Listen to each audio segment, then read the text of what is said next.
우리 한국의 신학이 뭐냐? 이 신학이라고 하는 것은 우리의 신앙을 이루는 하나의 틀이라고 볼 수 있는데, 저희 그 민중신학이다 이렇게 얘기를 합니다.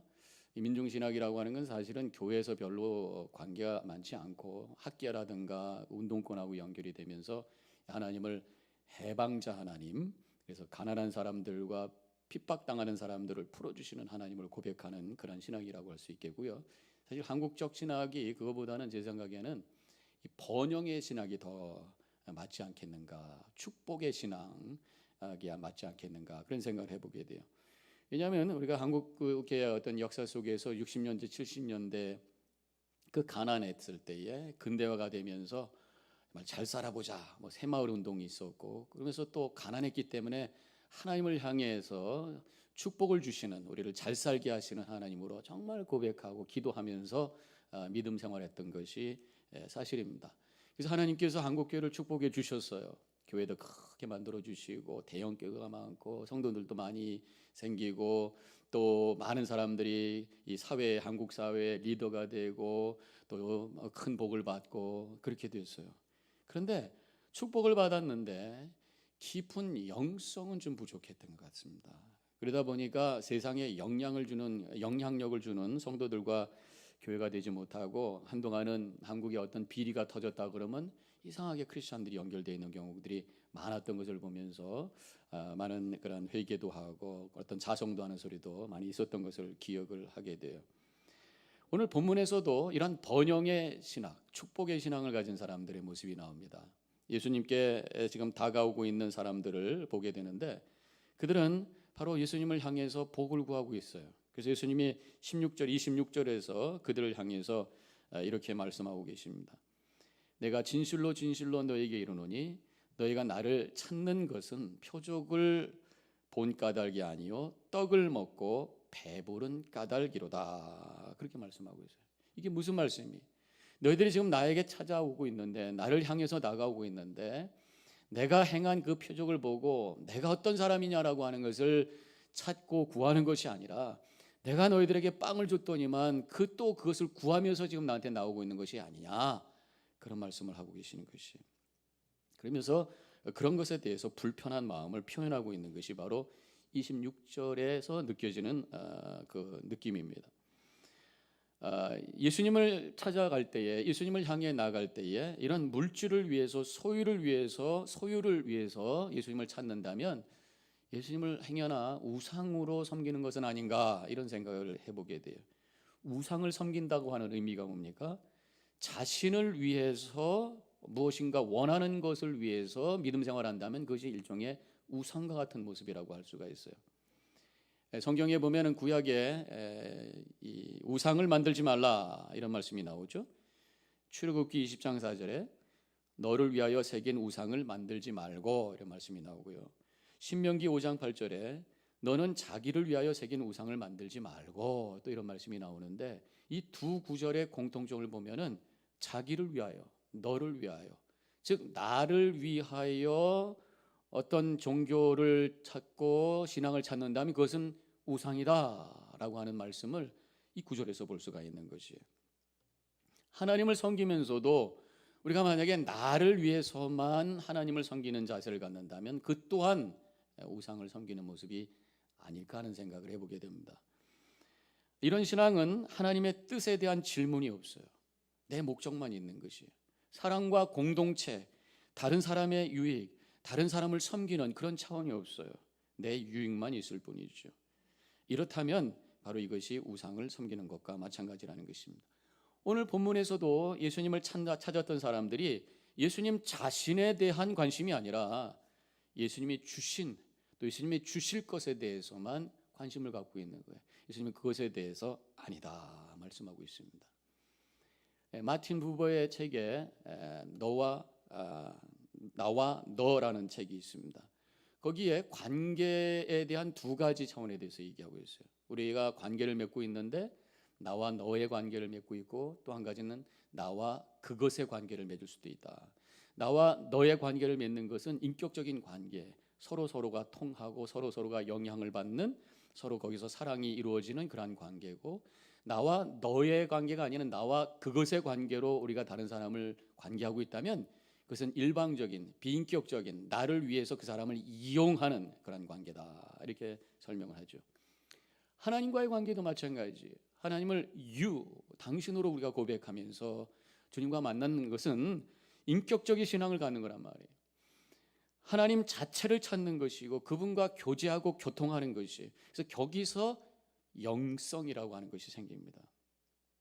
그래서 하나님을 유로 고백하면서 믿음 생활할 때 어떤 현상이 생기는가? 내가 변화되는 것이. 하나님과의 그 관계는 하나님을 섬기고 내가 순종하는 관계이기 때문에 하나님 앞에 내 삶을 바꾸는, 회개하고 변화되는 역사가 일어나는 것이 바로 인격적인 신앙이요, 우리 하나님을 향해, 주님을 향해 유라고 고백하는 그러한 관계라고 하는 거죠. 그러나 하나님을 향해서도 it이라고 우리가 고백하는 그러한 관계를 맺는 신앙은 어떤 모습이냐? 축복과 번영과 물질과 건강이라고 하는 나의 것을 채우기 위한 수단으로 주님을 섬긴다면 하나님을 유가 아니라 it로 고백하며 사는 믿음 생활하는 모습이라고 말할 수가 있다고 하는 것이. 그래서 예수님께서 그 예수님을 따라오고 찾아오는 사람들에게 이렇게 말씀을 27절에서 하셨습니다. 썩을 양식을 위하여 일하지 말고 영생하도록 있는 양식을 위하여 하라. 먹고 사는, 내 육신을 위해서 먹고 사는 것을 위해서 움직이려고 하지 말고, 나에게 지금 찾아오고 있는데, 나를 향해서 다가오고 있는데 먹고 사는 것을 구하려고 하지 말고 영원한 양식을 구하려고 움직여라, 그렇게 말씀하고 있는 것이. 이때 사람들이 뭐라고 응답합니까? 28절에서 그러면 우리가 어떻게 하여야 하나님의 일을 하오리까? 그렇게 대답하고 있어요. 지금 예수님께서는 당신을 찾아오는 자들에게 이 나를 찾는 목적이 갖는 것이 돼서는 안 된다, 이렇게 말하니까 사람들은 지금 뭐라고 대답하고 있는 거예요? 어떻게 해야 됩니까? doing으로 응답하면서 또 예수님을 찾아오고 있는 거예요. having이 아니라고 했더니 그럼 doing입니까? 라고 하면서 찾아오고 있는 것이. 물론 우리가 바르게 행하고 옳은 일을 하는 것 중요한 것이, 그런데 주님을 찾는 첫 번째의 목적이 doing이 아니라는 거예요. 결과지 doing, 그것이 목적이 아니고 먼저 처음이 아니라는 것입니다. 시작이 아니라는 것입니다. 본문에서 예수님께서 결국 말씀하신 것은 예수님을 찾는 것이 소유를 위해서, having을 위해서가 아니라 또 행위를 위해서, doing이 아니라 결국은 뭐라고 말씀하고 있는 거예요? 바로 믿음을 위해서다, 그렇게 말씀하고 있습니다. 우리가 행위를 앞세울 때에 결국 자기의 의를 자랑하게 되고 다른 사람을 정죄하게 되면서 교만의 죄 가운데 또한 빠질 수가 있다고 하는 것이. 유대인들은 정말 행위 중심의 신앙이었습니다. 하나님의 법, 율법을 지키기 위해서 정말 열심히 노력했던 사람들이에요. 성경에서 모세오경에서 율법 조항을 이렇게 쭉 찾아보면 몇 개 나오는지 아세요? 제가 한번 말씀을 드렸었는데 기억나세요? 기억해 보세요. 몇 개? 613개의 조항이 있다는 것이. 근데 이 613개의 조항도 많은데 그것을 그럼 구체적으로 지키기 위해서 어떻게 해야 될 것인가 해가지고 하나하나 율법에 또 많은 조항을 만들었어요. 그래서 그것을 미시나라고 하는 책으로 만들었던 것입니다. 예를 들면 안식일을 지키라, 거룩하게 지키라는 이러한 율법을 지키기 위해서 그럼 우리가 어떻게 해야 될 것인가 해가지고 해지 말아야 될 항목 39개를 만든 거예요. 그 중에 하나가 이제 일하지 말라. 그 중에 하나가 무거운 것을 짐을 옮기면 안 된다라는 39가지 중에 그런 것이 있는 것이에요. 네, 그러면 무거운 짐이 뭐냐라고 하면서 또 따지고 들어갑니다. 그래서 지난번에 제가 38년 된 병자 얘기를 하면서 두 글자를 쓸 수 있는 잉크의 양, 뭐 고약을 붙이기 위해서 필요한 물의 양, 뭐 이러면서 그것을 또 디테일하게 또 파고 들어가는 거예요. 얼마나 복잡해. 그 39개의 조항 중에서 안식일을 거룩하게 지키라고 하는 것에 대한 39개의 조항 중에서 또 한 가지 유명한 것은 불을 끄지도 키지도 말라는 조항이 있어요. 그래가지고 유대인들은 요즘의 불이라고 하는 것이 전기불이잖아요. 그래서 안식일 날 전기 스위치를 올리거나 내리거나 하지 않는다는 거예요. 그래서 안식일 되기 전에 불을 다 켜던가. 그래서 어떤 분이 옆에 유대인이 사는데 안식일이라고 자기가 불을 켜야 되는데 못 켠다고 와서 불 좀 켜달라고 해서 가서 스위치 올려줘. 또 어떤 유대인들이 갖고 있는 그 빌딩에는 안식일용 엘리베이터가 따로 있다는 거예요. 왜냐하면 스위치를 누르면 안 되니까 자동으로 열리고 매 층마다 자동으로 섰다 왔다 갔다 이런 게 있다. 물론 하나님께서 말씀하신 그 안식일을 지키라는 그런 율법을 지키기 위해서 정말 구체적으로 여러 가지 항목을 만들고 정말 몸부림치는 모습은 귀한 거예요. 그런데 이 문제는 따지기 시작하는 거예요. 그거 가지고 이게 맞냐 틀리냐, 너 잘 지켰냐 못 지켰냐, 그러다 보니까 넌 틀렸다 정죄하게 되고 넌 잘못했다 그러면서 블레임하게 되고 이러면서 복잡해진 거예요. 그러다 보니까 무거운 짐이 되고, 그래서 예수님이 그들을 바라보면서 무거운 짐진 자들아 다 내게로 오라 그렇게 말씀하신 거 아니겠어요? 또 예수님을 쫓아다니면서 예수님께서 하시는 행동을 보면서 이것은 틀렸다 맞았다, 결국 이것을 가지고 또 이 사내들인에다가 고발을 해가지고 예수님을 십자가에 못 박게 하는 일까지 했던 것이 율법주의자들의 모습이라는 것이죠. 그래서 예수님은 이 율법주의 유대인들을 향해서 말씀하시기를 마태복음 23장 13절에서 화 있을진저 외식하는 서기관들과 바리새인들이여, 이런 표현을 여러 번 쓰셨단 말이죠. 이런 행동, 행위를 doing으로 오는 것, 예수님을 향해서 올 때 이 doing을 위해서, 행위를 위해서 오시는 것 아니다라고 말씀하신 것이 바로 예수님의 뜻이라고 하는 것입니다. 이때 사람들이 또 질문합니다. 하나님의 일이 무엇입니까? 라는 그런 질문에 대해서 예수님은 뭐라고 대답하신 것이 29절에서 말씀하시기를 하나님의 보내신 자를 믿는 것이 하나님의 일이니라 그렇게 말씀하셨어요. 예수님을 향해서 찾아오는 자들에게 having도 아니고 doing도 아니고 믿는 것이다. 이 믿는 것이라고 하는 게 뭐냐? 예수님이 십자가에 달려 돌아가셔서 우리의 죄를 대속하셨다고 하는 이 복음에 대한 믿음이잖아요. 믿음이라고 하는 것은 결국 뭡니까? 존재에 대한 이슈예요. 사느냐 죽느냐에 대한 말씀입니다. 예수님을 믿을 때 우리는 영생을 얻게 되고, 믿지 않으면 영원한 죽음 가운데 던져지는 사느냐 죽느냐 생명에 대한 것이고, 예수님을 믿을 때 내가 어떠한 존재가 되느냐, 새로운 피조물이 된다 아니다 라고 하는 것에 대한 존재에 대한 이슈예요. 그래서 예수님을 우리가 찾아오는 이유가 소유 having도 아니고 어떤 doing 행위도 아니고 바로 결국은 존재에 대한 being에 대한, 이것이 주님께서 원하시는 것이다 라고 하는 것을 깨닫게 되는 것이에요. 요한복음 1장 11절에 12절에서 예수님께서 말씀하시기를 영접하는 자, 곧 그 이름을 믿는 자들에게는 하나님의 자녀가 되는 권세를 주셨으니, 새로운 신분을 갖는 것이 바로 예수님을 믿는 자들의 모습이에요. 비잉에 대한 그러한 이슈라고 하는 것을 말씀하고 있습니다. 또한 요한복음 10장 10절에서 내가 온 것은 양으로 생명을 얻게 하고 또 풍성히 얻게 하려는 것이다. 예수님께서 올 때, 예수님을 향해서 올 때에 주님께서 우리에게 생명을 주시는, 사냐 죽느냐 생명의 풍성함 가운데 사는 그러한 존재에 대한 이슈다 이렇게 말씀하고 있어요. 그렇기 때문에 결국 예수님을 믿는 자는 하나님의 자녀로서 주님과 교제하며 사는 것이고, 하나님의 생명을 가진 자로 그 생명의 능력을 발휘하면서 살아가는 것이 바로 예수님을 따라가고 예수님을 찾는 자의 모습인 줄로 믿으시기를 바랍니다. 오늘 본문의 말씀에 보면 그 앞부분에 풍랑만난 이야기가 나와요. 제자들이. 저는 그 이야기 속에서 바로 예수님을 믿는 자, 새로운 존재가 된 자, 하나님의 생명을 가진 자의 삶이 어떠해야 될 것인가라고 하는 하나의 예를 보게 됩니다. 오늘 본문의 18절에 큰 바람이 불어 파도가 일어나더라. 이 말씀을 우리 인생에다 적용을 해보면은 우리 인생에 있어서 때로는 풍랑과 같은 어려움이 올 때가 있다는 것이죠.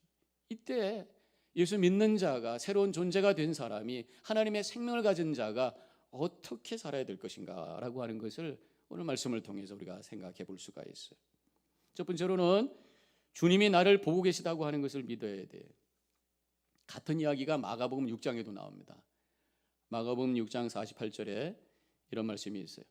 바람이 거스름으로 제자들의 힘겹게 노젓는 것을 보시고, 이런 말씀이 나와요. 우리가 세파에 시달리면서 땀 흘리면서 막 노젓는 그런 어려움 속에 있을 때에 우리가 분명히 고백해야 될 것은 살아계신 주님께서 우리를 바라보고 계시다고 하는 것을 분명히 고백하시기를 주님의 이름으로 간절히 축원합니다. 우리 어려움이 올 때 느낌이 뭔지 아십니까? 외롭다고 하는 것이. 내가 육신적으로 아플 때 옆에서 위로해줘도 대신 아플 사람 아무도 없어요. 내가 여러 가지 어려움이 있을 때에, 고난이 올 때에 위로는 받지만 그것을 대신 맡아줄 사람이 없어요. 혼자 다 겪어야 되는 것들이 우리 가운데 많이 있단 말이에요. 그때는 굉장히 우리는 힘들어요. 그때 내가 혼자라는 생각을 하게 됩니다. 그렇지만 우리 주님께서 분명히 나를 바라보고 계시다고 하는 것을 우리는 고백해야 돼. 근데 주님께서 우리를 바라보면서 그냥 팔짱 끼고 어떻게 하는가 보자라고 생각하면서만 쳐다보고 계실까? 그렇지 않죠. 로마서 8장 34절에서 이렇게 말씀하고 있습니다. 같이 함께 읽겠습니다. 이는 그리스도 예수시니 그는 하나님 우편에 계신 자요 우리를 위하여 간구하시는 자신이라 그랬어요. 이 땅에 몸을 입고 오셔서 우리가 똑같이 고난당하시고 십자가에서 홀로 고난당하시면서 외로움을 당하셨던 주님께서 우리의 삶을 충분히 이해하시면서 주님을 향해 눈물로 간절히 중보하고 계시는 분이 바로 우리 주님이시에요. 우리를 바라보시며 눈물로 기도하고 계시는 바로 그분이 우리의 주님이시라고 하는 것을 고백하면서 위로받으시기를 바랍니다. 그런데 질문이 생겨요. 왜 주님 바라보만 계세요? 왜 주님 기도만 하고 계세요?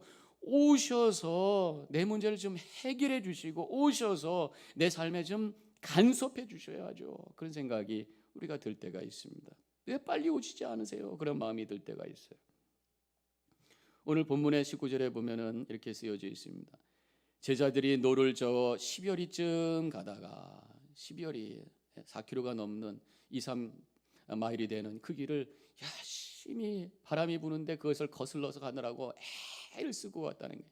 한 1시간 정도는 저었을 거예요. 왜 주님께서는 그 1시간 동안 그냥 놔두셨을까? 그때 그냥 오셔서 그냥 잔잔하라 그러면 되지. 나중에 오셔가지고 고생한 다음에 그 다음에 파도를 잔잔하게 하셨을까? 로마서 5장 4절을 통해서 그 대답을 찾아봅니다. 5장 4절에 있는 말씀 같이 함께 읽겠어요. 인내는 연단은 소망을 이루는 줄 알미로다.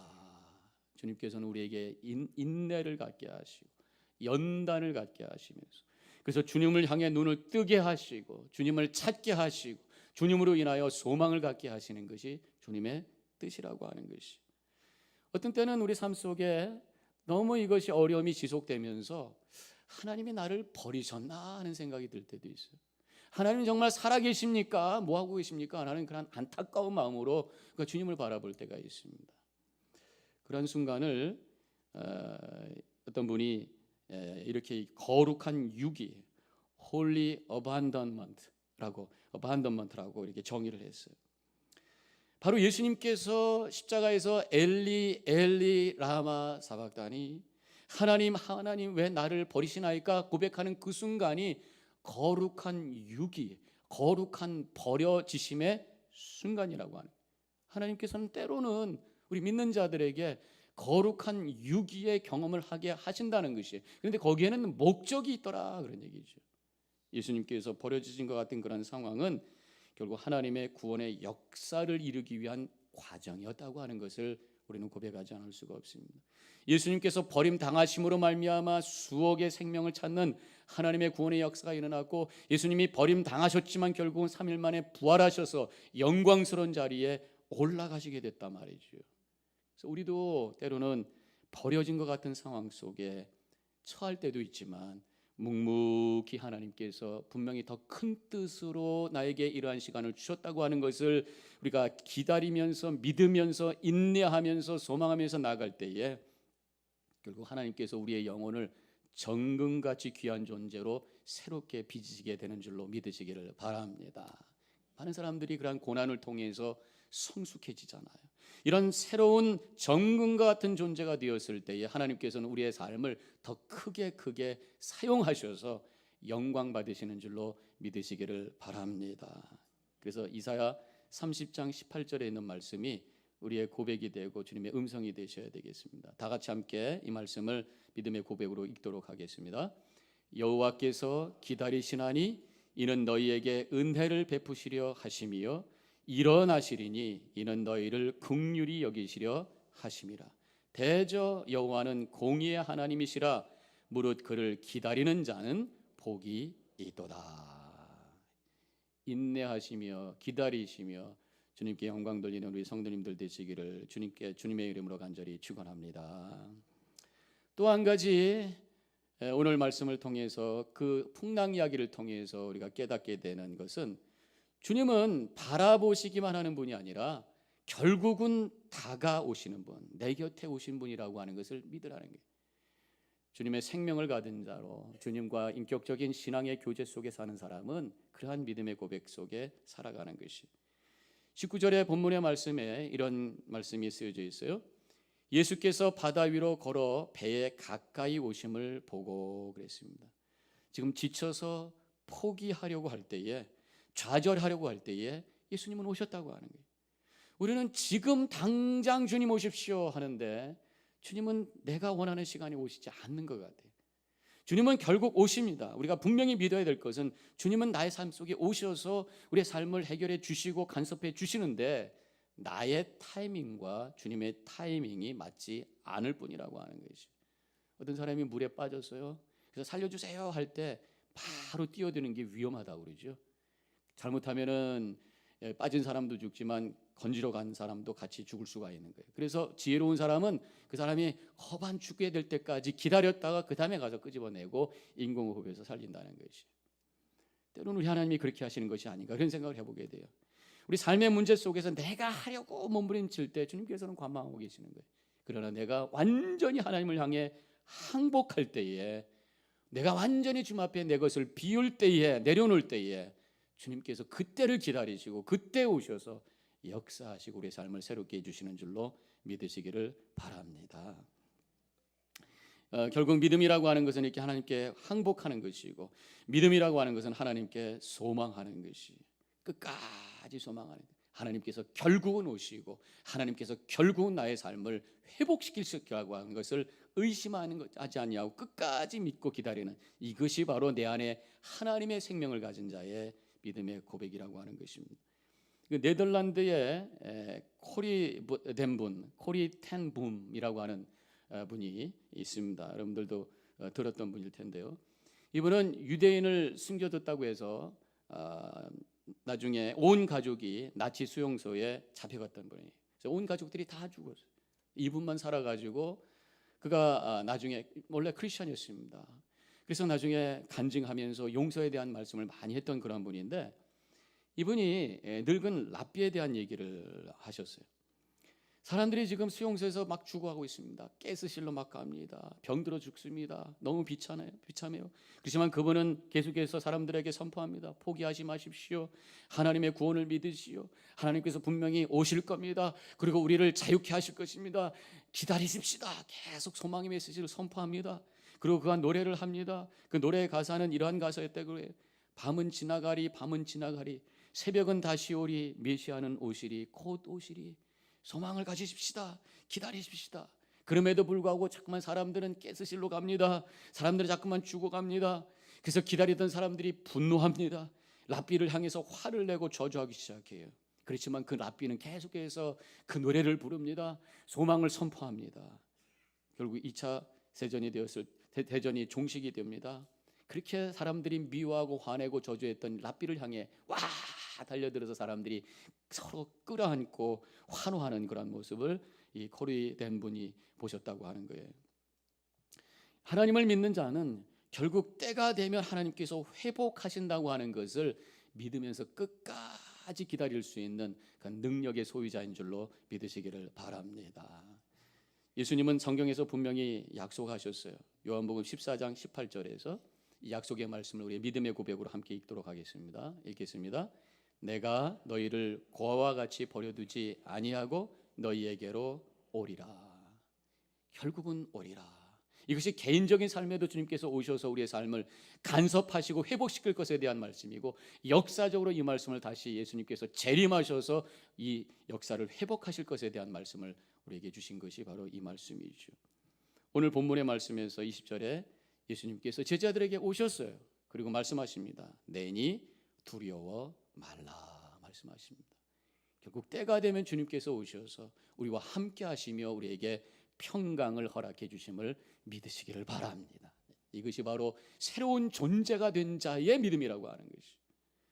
예수님께서 요한복음 14장 27절에서 분명히 약속하십니다. 평안을 너에게 끼치노니 곧 나의 평안을 너에게 주노라. 내가 너에게 주는 것은 세상이 주는 것과 같이 아니하리라. 너희는 마음에 근심도 말고 두려워하지도 말라 말씀하셨어요. 우리가 예수님을 찾는 이유는 어떤 소유, having이 아닙니다. 우리가 예수님을 찾는 이유는 doing, 무엇을 하려고 하는 것이 아니에요.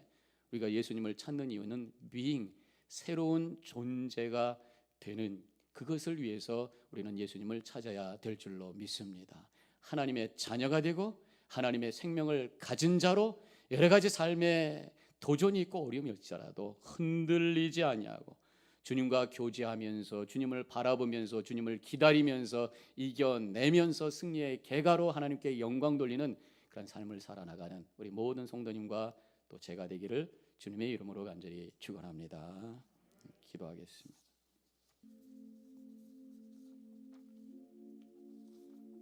우리가 예수님을 찾으며 나갈 때에 무엇이 앞섰는가 한번 점검해 보세요. 내가 원하는 어떤 것, 내가 바르게 살려고 하는 어떠한 doing에 대한 것, 주님께서는 먼저 내가 하나님의 자녀가 되기를 원하고 주님께서는 먼저 생명 충만한 자로 주님과 영적으로 교제하면서 어려움을 이겨내면서 감사하면서 이 세상을 바꿀 수 있는 능력의 소유자로 살기를 원하십니다. 내가 그렇게 살고 있는가 점검해 보시고 결단하시기 바랍니다.